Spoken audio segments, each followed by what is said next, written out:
எப்ப நம்ம இந்த மாசம் அடிக்கடி ஹோட்டல்ல வாங்கி சாப்பிட்டாச்சு. இனிமே 1 மாசத்துக்கு வாங்கி சாப்பிடக்கூடாதுன்னு நெனைக்கிறோமோ, அப்படியே அடுத்த ஒரு நாள்லயே அந்த மாதிரி சாப்பிட வேண்டிய சூழ்நிலை ஆயிரும். இப்படிதான் எனக்கு அடிக்கடி நடக்குது.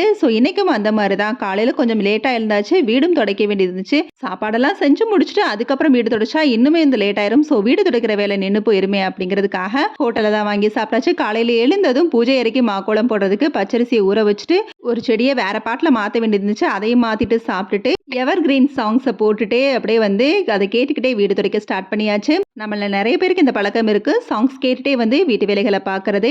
எனக்கு வீட்டு வேலைகள் பார்க்குறப்ப ஒண்ணு சாங்ஸ் கேட்பேன். அப்படி இல்லன்னா மோட்டிவேஷனல் விலாக் ஏதாவது பார்ப்பேன்.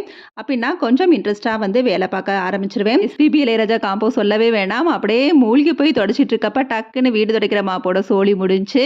நல்ல வேளை வீடு தொடச்சு முடிக்கிற நேரத்துல இப்படி ஆயிருச்சேன்னு சொல்லி அத புடிச்சுக்கிட்டே லைட்டா தொடச்சு எடுத்தாச்சு. மாபெடுத்து 2 வருஷம் ஆச்சு. லைட்டா ஆட்டம் காட்டிட்டே இருந்துச்சு. இன்னைக்கு முடிஞ்சுச்சு.